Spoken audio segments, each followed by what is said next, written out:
ஒரு சாரிய ஆணவ அடக்குமுறை சமூகத்தை இந்த நாட்டிற்கு சுட்டிக்காட்டுவதற்கான ஒரு படைப்பை வெளிக்கொண்டுவதற்கான இடம். இதனுடைய தன்மையை, இதனுடைய பொருளை, இதனுடைய விஷயத்தை, இதனுடைய உள்ளடக்கத்தை உணர்ந்து கொள்ளாமல் ஏதோ மாலை நேரத்தில் பொழுதுபோக்கு கொள்வதை போல் இதை நடத்துவது என்பது மிகுந்த வேதனைக்குரிய விஷயமாக நான் கருதுகிறேன். எழில் முதல்வரும் தஞ்சை கஸ்தூரியும் படுகொலை செய்யப்பட்டதற்கு நம்மை போன்ற பொறுப்பற்ற சமூகமே காரணமாக இருக்கிறது என்பதை நாம் முதலிலே விளக்கிக் கொள்ள வேண்டும். இங்கே இந்த புத்தகத்தை நான் ஒரு அணிந்துரையை எழுதியிருக்கிறேன். அது ஏதோ ஒரு புத்தகத்திலே நாம் எழுத வேண்டும், நாமும் இதை இடம்பெற வேண்டும் என்பதற்காக எழுதப்பட்ட வரிகள் அல்ல. என்னுடைய உண்மையான உள்ள உணர்வுகளை நான் இங்கு எழுதியிருக்கிறேன். 2011 நம்முடைய எழில் முதல்வன் அவர்களும் தங்கை கஸ்தூரியும் சுருளிமலை நிவாரணத்திலே அவர்கள் படுகொலை செய்யப்பட்டார். நான் ஏதோ இரண்டு காதலர்கள் படுகொலை செய்யப்பட்டார்கள் என்றால் கூட அதை பெரிதாக எடுத்துக் கொண்டிருக்க மாட்டோம். ஏனென்றால் மாதத்திற்கு 1, வருடத்திற்கு 10 என்று நம் வழிப்பயணம் முழுவதும் பல ஆணவ படுகொலையும், சாதி ஆணவ படுகொலையும், சாதி அடக்குமுறை படுகொலைகளையும், அரசியல் படுகொலைகளையும் தொடர்ந்து பார்த்துக் கொண்டிருக்கிற சமூகம். நீங்கள் எல்லாம் பார்க்கக்கூடியவர்கள். நீங்கள் போகிறவர்களை இந்த செய்திகளை காரியமாகிவிட்டு சுவற்றிலே ஒட்டி இருக்கிற பள்ளி சத்தம் விடுவதை போல் உச்சி என்று சொல்லிவிட்டு போகிற போக்கிலே சொந்த பிழைப்பிற்கு ஓடி போகிறவர்கள் இங்கே நூற்றுக்கணக்கில் இருக்கிறார்கள். நாங்கள் அப்படி அல்ல. ஒவ்வொரு இடத்திலும் தலையிலே விழுகிற சகோதர சகோதரிகளை எங்கள் வாழ்நாள் முழுவதும் தூக்கி சுமந்து எங்கள் உடலிலும் உள்ளத்திலும் இன்றும் காயாத ரத்த ஆறு ஓடிக்கொண்டிருக்கிறது. அப்படிப்பட்டவர்கள் இங்கே வந்திருக்கிறோம், வரவைத்திருக்கிறீர்கள் என்பதை உணர்ந்து கொள்ள வேண்டும்.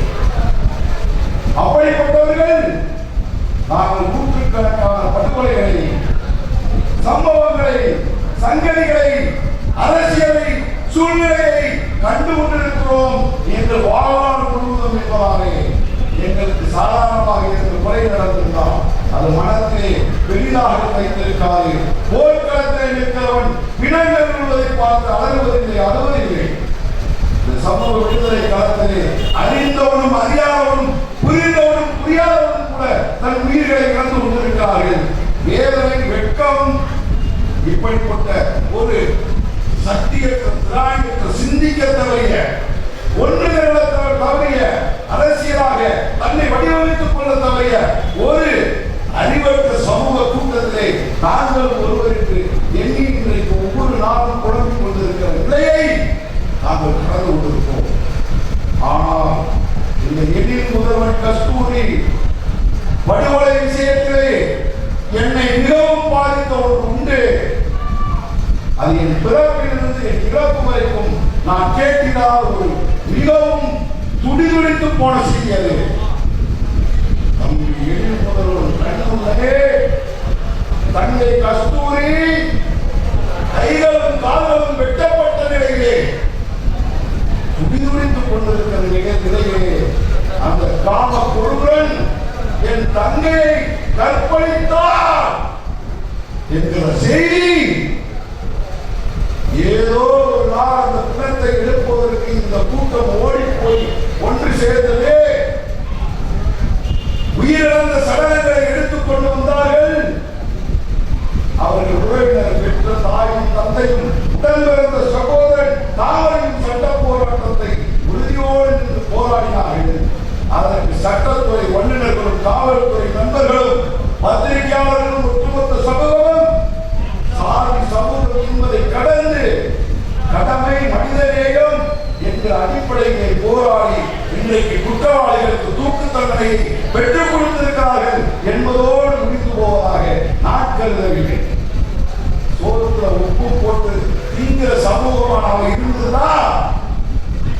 2011 தமிழ்நாட்டை நாம் தீக்கிரையாக்கி இருக்க வேண்டும். தமிழ்நாடை கொளுத்தி இருக்க வேண்டும். அப்படி நாம் செய்திருந்தால் இன்றைக்கு இந்த நாடு ஒரு ஒடுக்கப்பட்ட சமூகத்தை சேர்ந்த பெண்மணியை சாதி என்கிற அடிப்படையிலே துள்ள துடிக்க வெட்டிவிட்டு தன் காதலன் முன்பே துடித்துக் கொண்டிருக்கிற நேரத்தில் அந்த பெண்ணை கற்பழிக்க முடியாது என்கிற மிக பெரும் ஒரு உண்மையை இந்த உலகத்திற்கு சொல்லி இருக்க வேண்டிய சமூகம் அரசியலுக்கு போன சமூகம், அதிகாரத்தை பற்றி எண்ணிக்கொள்ளாத சமூகம், மடமை சமூகம். இன்றைக்கு அது புத்தகமாக ஆவணமாக இருந்தது. இது சாதாரணப்பட்ட ஒரு ஆவணம் அல்ல. இது சரித்திர ஏடு. இது சாதாரணப்பட்ட ஒரு ஆவணம் அல்ல. இது சரித்திரத்தை புரட்டி போடக்கூடிய எதிர்கால புரட்சியாளர்களுக்கு இது ஒரு வழிகாட்டி நூல். இது சாதாரண புத்தகம் அல்ல. ஒரு சமூகம் தன்னுடைய விடுதலைக்கு களமாடுவதற்கு அவனை வழிப்படுத்துகிற நெறிப்படுத்துகிற ஒரு நூலாக இருக்கிறது. இது ஏதோ தன் மகனையும் மகளையும் பணி கொடுத்த பெற்றோர்களின் ஓலம் என்ற அவர்கிலே இது தன் உடன் பிறந்த சகோதரனை, தன் அண்ணனை, தன் அண்ணியை கொடூரமான முறையிலே இந்த சமூகம் பறித்துக் கொள்வதற்கான காரணத்தை விலைக்கு சொல்வதற்கான ஒரு விளக்க கையேடாக இது படிக்கிற ஒவ்வொருவரையும் முதலிலே இந்த சமூகத்திற்கு அரசியல் விடுதலை, பிறகுதான் அனைத்திற்கும் என்று முடிவெடுக்க தூண்டுகிற ஒரு தூண்டுகோல் கல்வி. ஆனால் இந்த சமூகத்தை எண்ணி பார்த்ததா, இன்றைக்கு முருகன்தாசன், இன்றைக்கு அண்ணன் வடிவேலுடைய மாணவன், இன்றைக்கு மேடைகளை இந்த நிற்கிற இந்த தருணத்திலும் கூட மதுரையின் பிளவரையிலே, மதுரையின் மாச்சூரிலே என்ற மக்கள் விடுதலை கட்சியுடைய மதுரை தெற்கு மாவட்ட செயலாளர் தம்பி லிங்கசாமியுடைய அருமை புதல்வன் காலையில் அவர்கள் கடந்த 16ஆம் தேதி கள்ளிக்குடி, மதுரை மாவட்டம் கள்ளிக்குடி தாலுகா வேப்பங்குளம் கண்மாயிலிருந்து 16ஆம் தேதி எடுக்கப்பட்ட பிணம் இன்றைக்கும் மதுரை பிணவரையிலே போஸ்ட்மார்டம் செய்யப்பட்டு வைக்கப்பட்டிருக்கிறது. இன்றைக்கு தேதி என்ன? 31. 11ஆம் தேதியிலிருந்து இன்றைக்கு வரைக்கும் கணக்கு போட்டால் கடந்த 16 நாட்களாக 25 வயதான காளை என்று சொல்லக்கூடிய ஒரு தேவேந்திர சமூக இளைஞரின் உடல் விளக்கப்பட்ட நிலையிலே, உடல் குழாய் செய்யப்பட்ட நிலையிலே தன் மரணம் தற்கொலை என்று முடிவெடுக்கப்படுகிறது. இந்த மரணம் இயற்கையானது என்று சொல்லப்படுகிறது. ஒரு கொலையை தற்கொலை என்று முடிவெடுப்பதற்கு இன்றைக்கு தமிழ்நாடு காவல்துறை என்று இன்றைக்கு போர்க்களத்திலே நாம் நின்று கொண்டிருக்கிறோம். நீங்கள் பார்த்தது 11 ஆண்டுகளுக்கு முன்பு 2011 இன்றைக்கு கிட்டத்தட்ட இந்த 15 ஆண்டுகால இடைவெளியில் கச்சகத்தை பார்த்திருக்கிறோம், பல படுகொலைகளை பார்த்திருக்கிறோம்.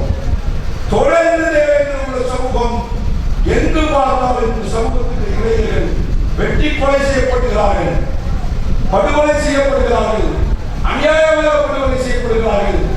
இந்த ஆட்சியிலே தேவேந்திர மக்கள் தொடர் படுகொலைக்கு ஆளாகி கொண்டிருக்கிறார்கள். இன்றைக்கு இறுதியிலே ஆட்டை கடித்து மாட்டை கடித்து இந்த கொலை, இந்த கொலைகார கும்பல், இந்த கொலைகார கூட்டம், இந்த சாதிகார கூட்டம் மக்கள் விடுதலை கட்சி மாவட்ட செயலாளர் மகனை கொலை செய்திருக்கிறது. ஆனால் அரசு காவல்துறையும் அதை தற்கொலை என்று சொல்லி போராடுகிறது. இன்றைக்கு வரை உயர்நீதிமன்றத்திலே ஐட்டம் நம்பர் 76 வழக்கு மன்றம் எண் 3 மாலை 5:30 மணிக்கு பிணவரையிலே வைக்கப்பட்டிருக்கிற காளையினுடைய உடலை மறுகூராய்வு செய்து கொடுங்கள் என்று நாங்கள் வழக்காடிய புத்தாங்கியை வந்திருக்கிறோம். அந்த பிணத்தை எப்படி எல்லாம் தடைகளை மறைப்ப செய்தார்கள் அரசு ஊழியர்களும் காவல்துறையும் என்பதை அம்பலப்படுத்துவதற்கு நாங்கள் ஒரு சட்ட போராட்டத்தை இந்த நிமிஷம் வரைக்கும் செஞ்சிருக்கோம். வித்தியாசம் பாருங்க. அதைத்தான் தம்பி ராஜேஸ்வரன் சொன்னார். இந்த வழக்கை பொறுத்தவரைக்கும் ஏழை முதல்வன் கஸ்தூரி வழக்கை பொறுத்தவரைக்கும் இந்த நாட்டிலே நடக்காத ஒரு ஆட்சியம் நடந்தது.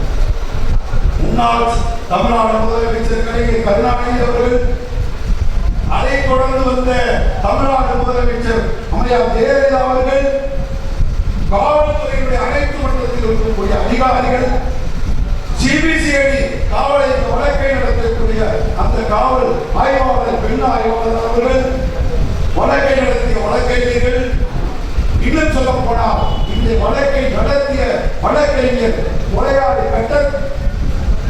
கட்டையன் என்கிற திவாகருடைய உறவினராக இருந்தும் கூட இந்த கொலையில் இருக்கக்கூடிய அந்த பயன்கள் சொல்லுவாங்க ஆங்கிலத்தில் குருக்கள் வருகிறது. அது இருந்தால் it is not only a murder. தன் கணவன் கண் முன்னால் ஒரு தங்கை 2 கையை காலை வெட்டி போட்டு துடித்துக் கொண்டிருக்கிற பொழுது ஒருவன் கற்பழிக்கிறான் என்று சொன்னால் கேட்கிற மனம் பதைக்கவில்லையா? ஒரு தாய் தான் குழந்தைக்கு பால் கொடுக்கிறான். பால் கொடுக்கிற மாதிரி அறுத்த முடியுமா? நம்ம எல்லாரும் இருக்கோம். நம்ம கண்ணு முன்னாடி ஒரு குழந்தைக்கு பால் கொடுக்கிற தாயுடைய பாலை ஒருவன் அறுக்கிறான் என்று சொன்னால் நாம் என்ன செய்வோம்? என்ன செய்திருப்போம்? அதை நியாயப்படுத்துகிற ஒரு சமூகம் இருக்கும் என்று சொன்னால் அதை நாம் என்ன செய்வோம்? என்ன செய்திருக்க வேண்டும்? அந்த தாயின் பால் கொடுக்கிற தாயின் மாலை அறுப்பது ஒன்றுதான் தன் கணவனுக்காக வைத்திருக்கிற கற்பை கணவன் கண் முன்னே ஒரு பறிப்பதும் ஒன்றுதான். தாய் கொடுக்கிற பால் தன் குழந்தைக்கானது. ஒரு பெண் கொண்டு வைத்திருக்கிற கற்பு அவன் கணவன் தான். அவன் கணவனை தவிர அந்த கற்பு வேறொருவருக்கு இல்லை. அந்த குழந்தையை தவிர அந்த பால் வேறொருவருக்கு இல்லை. ரெண்டும் ஒன்றுதான். இதற்கு என்ன காரணம்? 2 காதல் ஜோடி அங்க போறான். ஒன்று ஏழை முதல்வரா, நம்ம கஸ்தூரி. இன்னொரு காதல் ஜோடி போகிறது. அவர்கள் இருவரும் இந்த இருவருடைய நண்பர்கள்.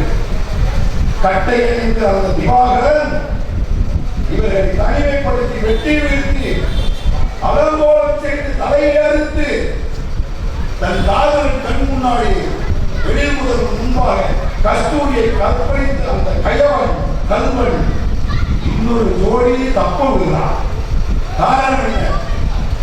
இந்த சம்பவத்தை அரங்கேற்றுவதற்கு முன்பாக நீ என்ன சாதியை சேர்ந்தது என்று கேட்கிறார். ஒரு ஜோடி அவன் சாதியை சேர்ந்தவர்கள், ஆதிக்க சமூகத்தை சேர்ந்தவர்கள், அவர்களை போக சொல்கிறார். இன்னொரு ஜோடி தேவேந்திர உணர்வியலாளர் சமூகத்தை சேர்ந்த ஜோடி கற்பழிக்கிறான், அதிகாரிகளை வெட்டுகிறான், தலையே இருக்கிறான். என்ன வேறுபாடு? களவாண்ட போகிறது கூட ஜாதி பார்த்து களவாண்டாண்டா, கற்பழிக்கிற போது கூட சாதி கட்டி கற்பழிக்கிறாண்டா. இந்த கொடுமை அப்படி என்று சொன்னால் இந்த சாதி நமக்கு எவ்வளவு எதிரானது என்பதை நீங்கள் உணர்ந்து கொள்ளுங்கள். ஒரு அரசு இருக்கிறது. வழக்கறிஞரிலிருந்து, காவல்துறையிலிருந்து,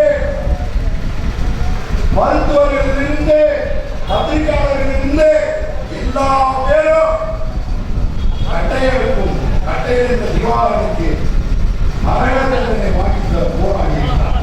அது ஒரு காலகட்டம். இன்னைக்கு தூக்கு மேடைக்கு ஏற்றுவதா வேண்டாம் என்ற கேள்வியோடு உச்ச நீதிமன்றத்திலே கட்டையன் என்ற திவாகரன் நின்று கொண்டிருக்கிறார். இப்பொழுதும் வழக்கறிஞர்கள் சொல்கிறார்கள் அவர்கள் நிச்சயமாக அவன் தூக்கில போடுவான் என்று வாங்குகிறார்கள்.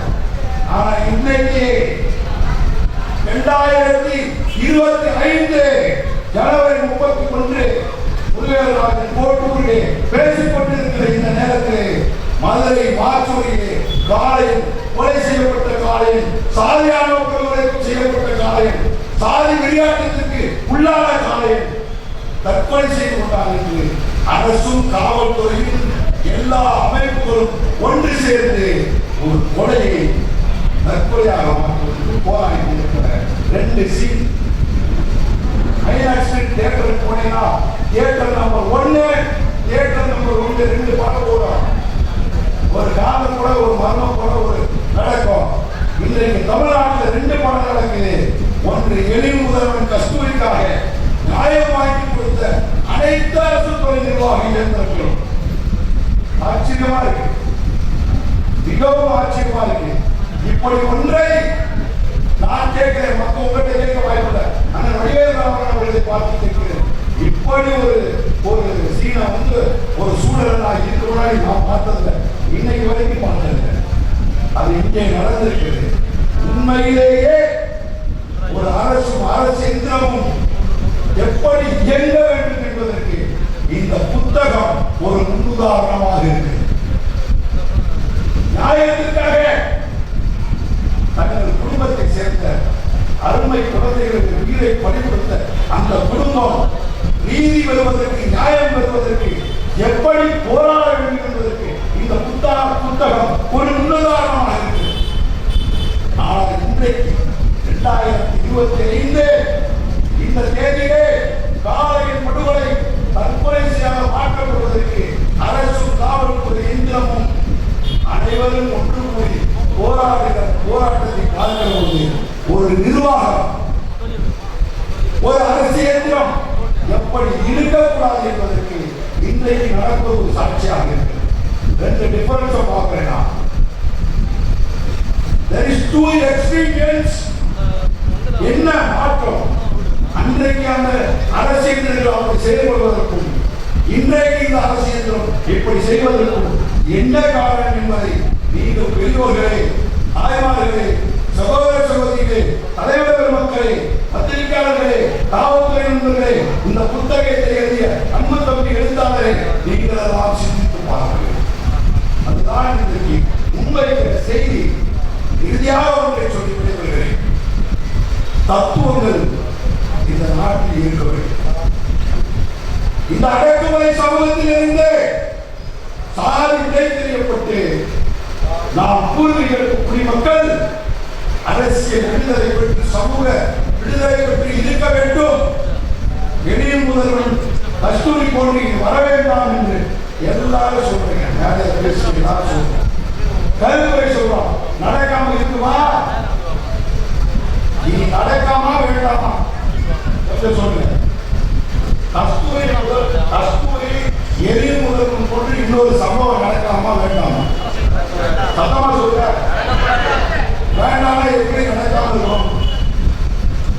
நடக்காம எப்படி தடுக்கிறது? உங்களுக்கு யாருக்கா தெரியுமா? தேர்தலில் ஓட்டு போட்ட வரக்கூடிய முதலமைச்சர் காப்பாற்றுவாங்க நினைக்கிறீங்களா? இல்ல போலீஸ்ல மனு கொடுத்தா போலீஸ்காரை கேட்டு கொடுத்துருவாங்க நினைக்கிறீங்களா? அதற்கான வழி ஒன்றுதான், ஒன்று தத்துவம். தத்துவம் இல்லாத சமூகம் விடுதலை பெறாது. தத்துவம் என்றால் என்ன தத்துவம்? கருத்தை முன்வைக்கக்கூடிய தத்துவம் ஒன்று இருக்கிறது. அது கருத்து முதல்வான். பொருளை முன்வைக்கக்கூடிய தத்துவம் ஒன்று இருக்கிறது.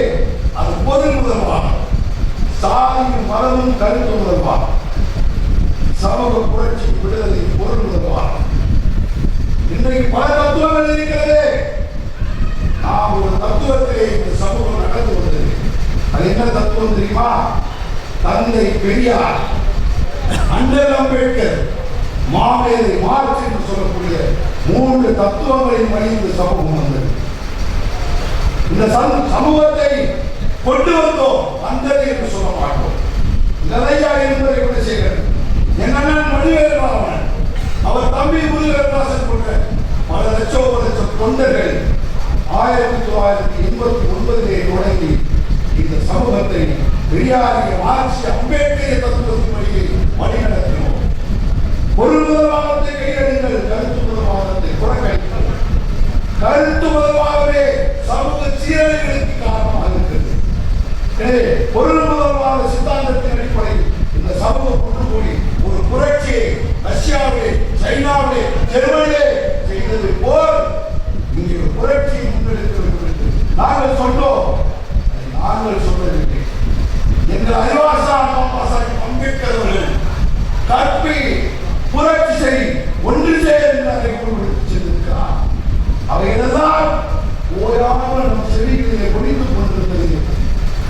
காலம் வரைக்கும் 2011 வரைக்கும் இன்றைக்கு நம் காதுகளிலே பார்ப்பனிய தத்துவங்களும் சித்தாந்தங்களும் ஓதப்படுகிறது.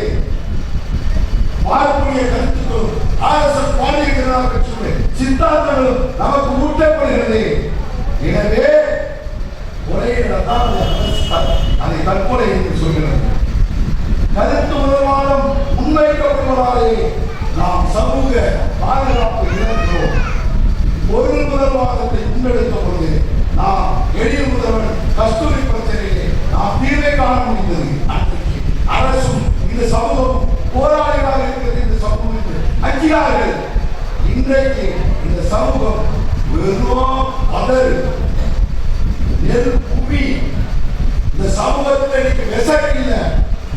அண்ணன் சொல்லுவாரு துப்பு கட்டளைன்னு சொல்லுவாங்க. பொங்கல அதுக்கு அர்த்தம் தெரியுமா? அண்ணன் வடிவெல்லாம் எங்களுக்கு சொல்லிக் கொடுத்தார். நான் பச்சையா சொல்றேன், இன்னைக்கு பல்லர் சமூகம் துப்பு கட்ட சமூகமா போனதால அநியாயங்கள் நமக்கு எதிராக திணிக்கப்படும்.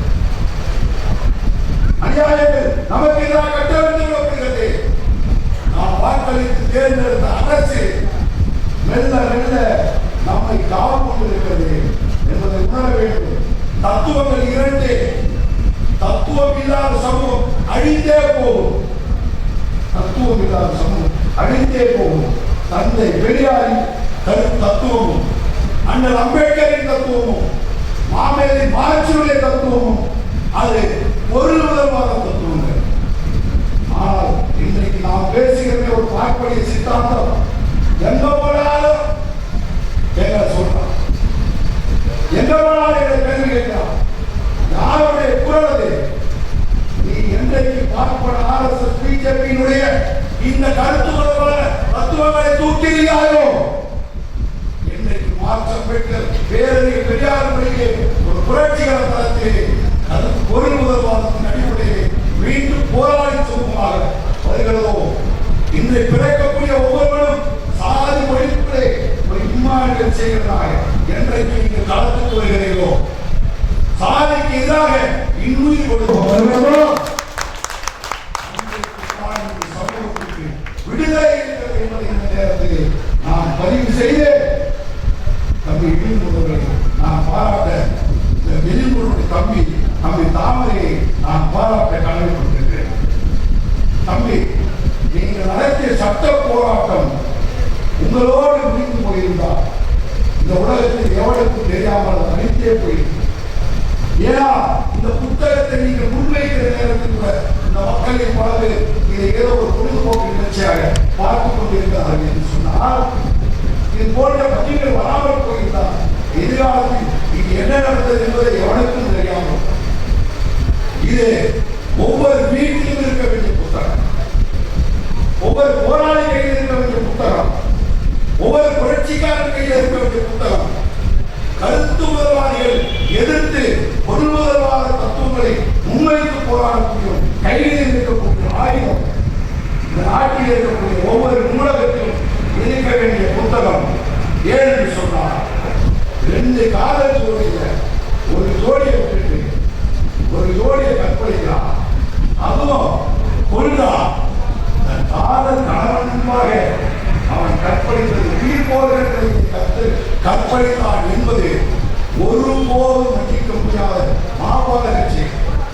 எப்படி கண்ணகி அன்றைக்கு மதுரையை எதிர்த்தாலோ அதை போல் கணவனுக்காக நீதி கேட்டால் கண்ணகி, அதை போல் என் தம்பி இளைமுதலுக்கும் கஸ்தூரிக்காகவும் இந்த தேவேந்திர சமூகம் நீதி கேட்க வேண்டும்.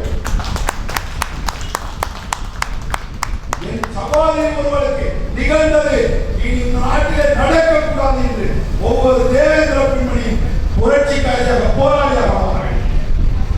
இன்னும் சொல்ல போனால், இன்றைக்கு மதுரை பிளவரிலே நீதி இல்லாமல் நிர்கதியாக வினாப்பட்ட நிலையிலே, அறுக்கப்பட்ட நிலையிலே, கண்டமாக அறுக்கப்பட்ட நிலையிலே 18 நாட்களாக நீதிக்காக போராடி கொண்டிருக்கிற அந்த காலைகளுக்காக இந்த சமூகம் நீதி கேட்க வேண்டும் என்பதை நேரத்தில் பதிவு செய்து இந்த வழக்கிலே ஒரு மிகப்பெரும் நீதி நியாயமும் நிலைத்திருப்பதற்கு ஒரு சிறிய அளவு ஒரு கடமை ஆற்றியிருந்தால் அவர்கள் பாராட்டப்படுகிறார்.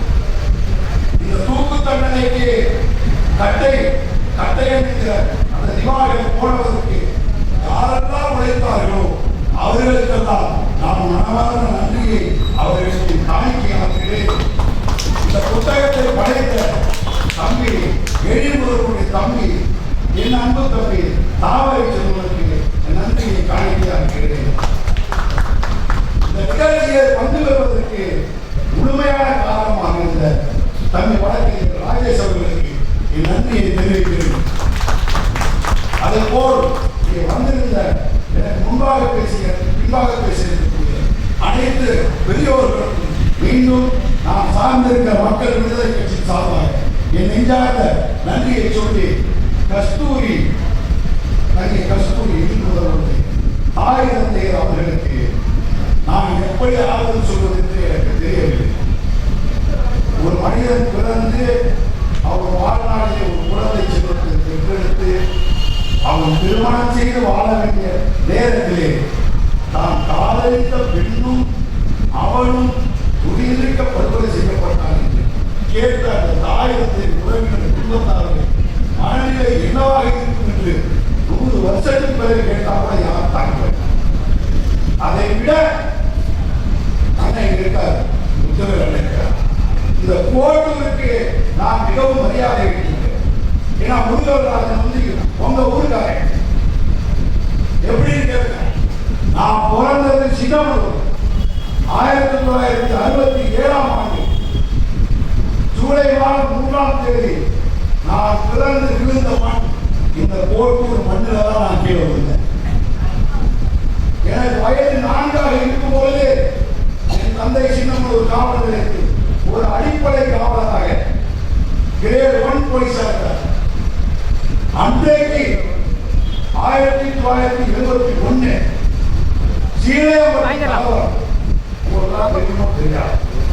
சீலையம்பட்டி கோட்டூர் கலவரத்திலே நம்ம வாழைத்தோப்பு, தென்னந்தோப்பு, மாந்தோப்பு, கரும்புத்தோப்பு எல்லாம் அழிக்கப்பட்ட ஒரு மிகப்பெரிய கலவரம்.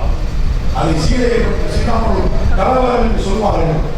அந்த கலவரம் நடக்கிற பொழுது எனக்கு வயது 4. அப்பொழுது இந்த பகுதியிலே இருக்கக்கூடிய நம்முடைய சமூக சொந்தங்கள் இரவு 12 மணிக்கு அழைத்து போவாங்க. அந்த போலீஸ்கார வீட்டில் வந்து கலவரத்தை எழுப்பி தங்களுக்கு ஏற்பட்ட துன்பங்களை சொல்லிட்டு போவாங்க. அந்த 4 வயதிலும் இவைகளெல்லாம் நான் என்னவென்று என் தாயிடம் கேட்டு தெரிந்து கொண்டவர்.